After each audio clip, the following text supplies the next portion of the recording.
Susiskambinau su Loreta Matejūnienė. Sako, kad schemos net neturite, bet pagal leidimo sąlygas turėjote palikti 1,5 metro praėjimą. Kur jis yra? Viršininkas paaiškino. Kur tas viršininkas?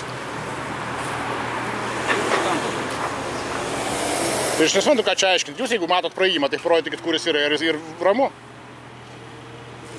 Aš neatsakingas už tų darbų, ne aš atsakingas. Nesiginčiu. Jūs matot praėjimą 1,5 metro? Pasakykit, aš nesu atsakingas už šitą darbų organizavimą. O jūs kaip žmogus galite pasakyti, matot praėjimą ar ne? Matau čia. Per važiuojamą į dalį? Per pievą. Jums atrodo normalu? Man netrukdo. Jums netrukdo? Supratau.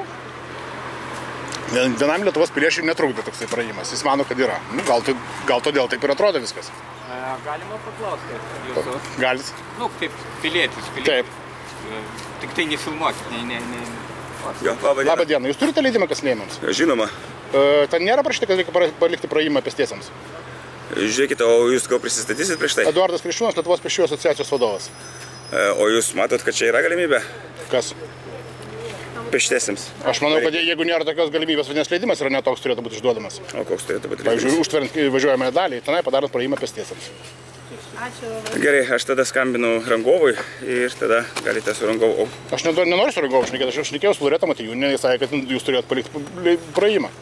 Jo, bet dabar, ta prasme, praėjimas yra paliktas. Kur? O kai pats darbas vyksta, kaip jūs prie technikos vaikščiosit? Tai yra saugumas. Ne, tai čia ir klausimas yra, jūsų eismo organizavimo schema yra ne tokia, kokią jūs prašėte.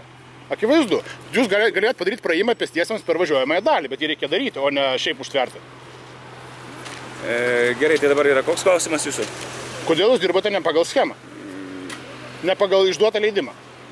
Gerai. Tai kokia čia yra įmonė? Kuri būtent? Kuri leidimą yra gavusi? Gerai, žiūrėkite. O kodėl jūs filmuojate? Todėl, kad čia yra vieša vieta. Bet, aš tai nesu viešas asmuo. Jūs šiuo metu esate viešas asmuo. Kuom? Tuom, kad jūs esate viešoje vietoje. Viešoje vietoje? Taip. Ir kodėl aš viešas asmuo? Kažkaip apibūdinimas viešo asmens yra netoks. Aš niekur nesiviešinu, kažkokiam socialiniam gyvenime viešam nedalyvauju, tai nesu viešas asmuo. Tai tebūnė, jūs gal ir ne viešas asmuo, bet čia yra vieša vieta ir filmuoti viešai. Jūs galite mane iki veido tada filmuoti. Aš jau pas pasirinksiu, kiek man filmuoti. Pas jūsų 25 straipsnis man tai leidžia. Labą dieną. Gal galite mus praleisti, gal baltą išnešti gerai? Ačiū labai.